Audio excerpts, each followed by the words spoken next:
I'm just talking about, here it is, 1980? And our group thing in middle school, what we called junior high back in the day. Uh-huh. So, you get three skinny white guys, with no influence, no knowledge of anything outside of Arlington, Massachusetts. And, we've been thrown together to do our social studies project. And what are we going to do? Let's do organized crime. That's broad enough. Okay. And let's look at it. Well, let's see. It goes down to numbers and gambling and protection, prostitution, and narcotics. Okay, that's easy. All right, Danny. Foskett got prostitution. No. Foskett got gambling and protection.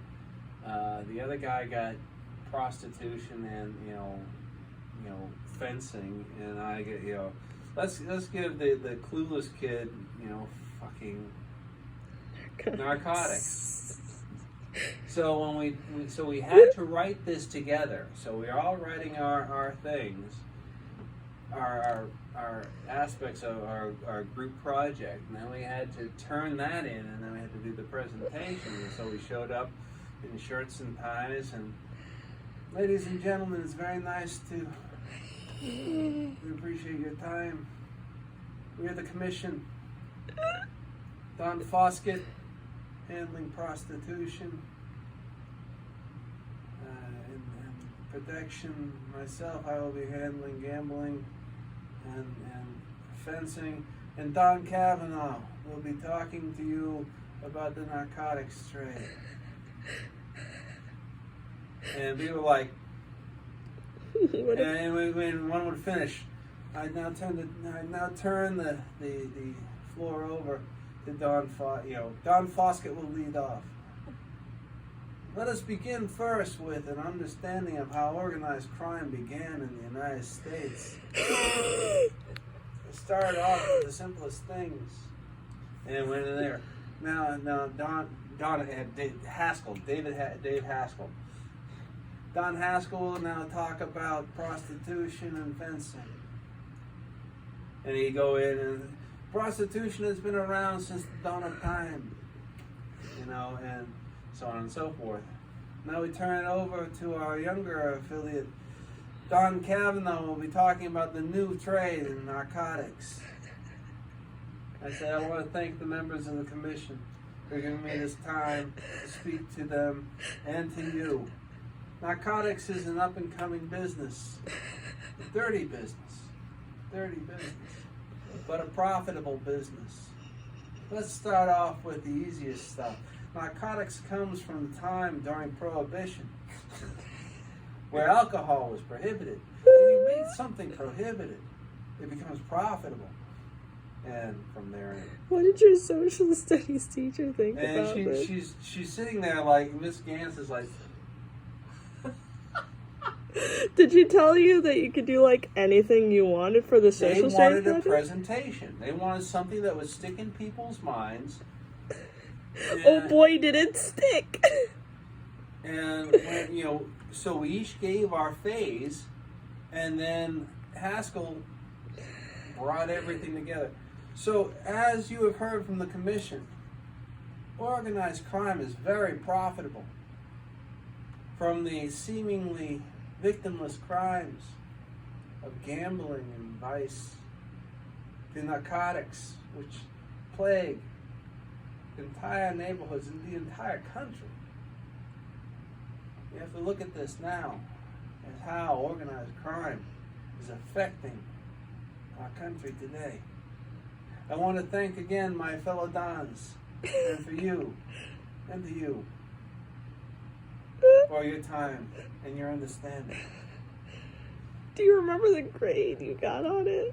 Because I pray it was an A or something close to that. It was an A. I mean, it was like an A+. because our research was, now you got to remember, this was before the internet, so we're actually Reading. going to the library, digging through books and periodicals. And newspapers, because... That's what periodicals are. Well, I didn't... Who reads the newspaper anymore, Dad? The people who are actually not supporting this administration. I don't want to be informed. Good point. But, yeah, so... Yeah, we had some fun with that. That was really funny was it turned into something years later. The big thing back in the late 80s. Would you stop? Oh, what? Oh, shit, I'm sorry. The big thing in the late 80s, early 90s was a game called Gotcha. Oh, yeah, that's right. I think I've heard of that. Well... So back then you had squirt guns that looked like real guns. You know, without being annihilated by other people. Because they saw a bunch of teenagers running around with them. They never, back in the 80s, people naturally assumed they're just, fucking around. So we set up, so after the movie The Untouchables came out, we came up with a scenario of what if this were Boston and during Prohibition. And being a bartender at the Winchester Country Club in 89, I could lay my hands on, cases of first of all, empty alcohol cases, and then cases of empty scotch and whiskey bottles and everything like that. Oh so my what God. we did is I basically, there was no real recycling back then. Yoink. So I was packing my Mazda with every chance I had with at least 6 cases of empty bottles, which you used to set up the game. And this game went out throughout Cambridge, Massachusetts, too. So you had Harvard and MIT students play. Are you kidding me? This isn't just Arlington, Massachusetts. This went out to the Grand Gotcha game at Harvard and MIT. We made the pitch to them for the actual storyline. And they're like, we'll do it. And it was 1925 Boston, and you had 6 families, 6 gangs trying to set up, control of the city for alcohol. And we had informants, we had people who are double agents. I mean, they got you. I'll see if I've got it somewhere. I've got the rules for the gotcha game for Arlington alone. Enjoy your ale slushy. It's frosty. Unfortunately, it's very German, which is ice cold. I just thought Ruth would like to hear your really funny Dawn story. There was a lot more. There's a lot more fun. Okay, people's asses weren't so tight. Clench. All right, everyone, clench your butt cheeks. Yeah, it was like that. Well, okay, so not another one. I'd like to end this before my phone goes. Well, you need to hear this so you can save it, so you can show it to your kids. Fine, but whatever. I mean, I remember one time we were playing a gotcha game, and we were supposed to meet up, do a trade for a thing at, I think it was the Burger King here in Copley Square near Trinity Church, and all of our team flaked. So this was a bunch of kids and another bunch of teens, early 20-somethings from, I think they were from Charlestown. And Mark Pranetta and I got there, and we're looking at the message that we got. This is handwritten, so it was passed through couriers from Charlestown to Arlington to get to us. So you had message kids Yeah, too. well, we had couriers. So I mean, and everybody at the last minute flaked on us, and Mark and I aren't gonna make look bad. So we're walking in, and we've got our squirt guns under our coats and everything. These look like the real fucking deal, man. And we sit down, and it was like something out of Red Dead. They didn't know who we looked like, so we decided, let's scope this out and see who they come in. So there's only supposed to be 2 others coming. They came in with half a dozen. Ah, I see.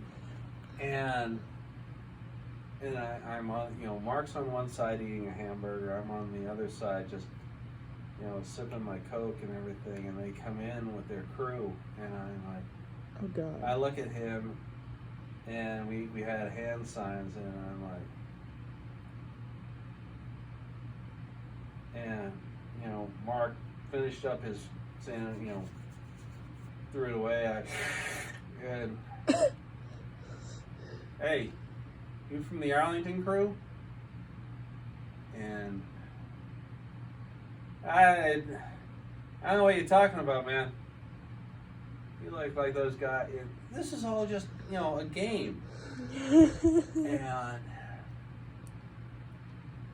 it's like, book it. And I mean, we ran out into traffic on Tremont Street. I mean, we actually had cars laying on the brakes and everything. I mean, and there you got half a dozen guys streaming after 2 guys, and it's like go go go go go go go, and I mean, and the traffic caught them up, and I mean, we're dashing across. We are like booking. We shoot up to the Copley Plaza Hotel, and and we split up, and we talked about it. We set everything up. We're going to meet here and here. If this goes south, we got to book, and we got to vanish. And I mean, they got lost quickly in the crowd because it was an early summer evening, and we're walking through, and here we are. We got, they came in, and we were like, go, go, go, go, go, and we were like this, walking around, and Mark's going, we gotta go, and I said, act casual, because we're around the best and the brightest, the richest of Boston at that time, and you hear these kids in these ties and trench coat, top coats and everything, and I got my proto handlebar mustache and act casual, and he's like, and all of a sudden they stream into the plaza, and they're spreading out looking for us. I mean, this looked like something right out of a fucking movie, and he's like, we are screwed. And shut up, we're not screwed. It's insane. We somehow managed to get to the low. We busted out of we wandered through the plaza like we belonged there, and we walked into, I think, Fabergé to look at something that they were selling, and they just streamed past us, and it's like, and I looked at him and I said, look like you belong. The moment you don't look like you belong is when the cover's blown. And then we dashed across the Mass Turnpike. Oh my God, Dad! How over, are you alive? We hopped over the railing, down on the turnpike, found a gap, dashed across, climbed over, up. Oh my God! You should be dead right now. Oh, up on the other side, and I had parked my car over by the Prudential Centers, by the Russian tea room, and we're running for it. I mean, we're sticking to alleys. I mean, you would have thought, honest to God, It was the real deal. It was the real deal, and it was just a game. Oh my God. You'd be brilliant at the real. Yeah, there was in a movie. Anthony Edwards was Yeah, in it. Paul Gutcher's. Yeah. Oh my And they end god. up embroiled in a real spy thing. Yeah. God. Pretty I would hilarious. kill to play a game like that, you know? Oh, Like, get the Baltimore kids involved? Dude. dude, they pack real heat. Are you fucking kidding me? Yeah. Dipshits. Anyway, I think that's a good story for Ruth to be entertained. You'll have to, put it in context. I'll see if I can dig up a picture of me from that era. Oh my god, she's... I can show your dad with his hair. His hair. Hey, Mom. My hair. God. I watch Ford Fairlane again.